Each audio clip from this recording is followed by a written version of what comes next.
Ang Hail Transport Inc. o Hail at GM Wuling Philippines ay naglunsad ng Driver to Owner program para mapabuti ang kabuhayan ng mga Pinoy na tsuper.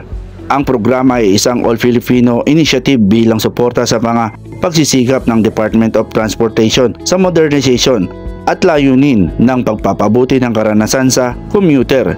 Binigyan nito ng kapangyarihan na ang TNBS at mga taxi driver sa pamamagitan ng pagbibigay ng buong pagmamay-ari ng sasakyan sa loob ng 7 taon na walang mabigat na amortization o boundary fee.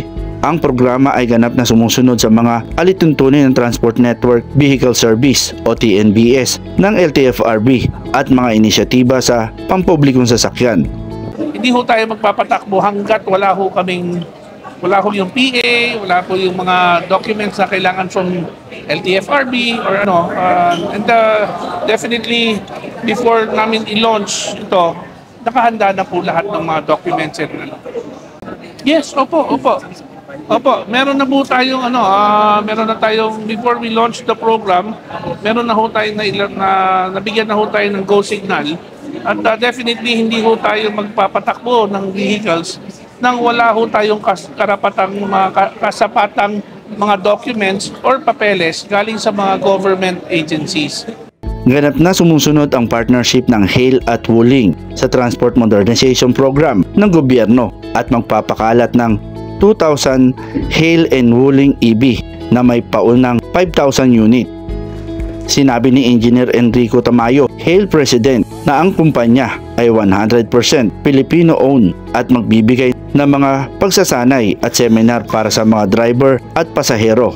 Today, we answer to the call of the DOTR Secretary Vince Dizon and LTFRB Chairman Teofilo Guadis III to provide affordable, responsible, and safer commuting program in the Philippines, with a planned deployment of 20,000 electric vehicles in the next 5 years, starting with 5,000 units in Metro Manila, Pampanga, Cebu, Bacolod, Iloilo, Palawan, and among other cities in the Philippines. Ang Hail Protect, isang nangungunang pure electric focused transport network company, ay nag-aalok ng seguridad o insurance sa sakyang demotor, sa personal na aksidente, mga serbisyo sa telemedicine, mga plano ng MHO, insurance sa ari-arian, insurance ng gadget, insurance sa paglalakbay, at mga seminar sa kabuhayan para sa mga kasosyong driver at kanilang mga pamilya. This is the first program that will give our drivers a health insurance, a hospitalization insurance, that is for free. So that's part of the program of Hail. Since mababa yung costing natin, then we can give more to the drivers and to the passengers. Ang programa ay naglalayo na tulungan ng mga Pilipinong tsuper na matanto ang mga benepisyo ng mga dikuryenteng sasakyan, gayon din ang magbigay ng ligtas at napapanatiling solusyon sa transportasyon.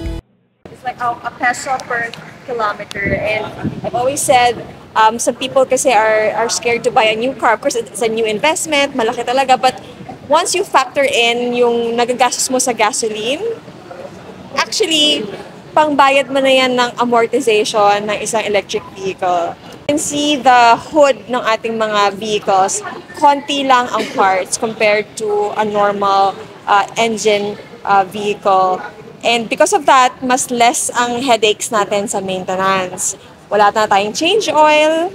We will be putting fast charger, meaning 30 to 45 minutes, full charge na yung isang sasakyan.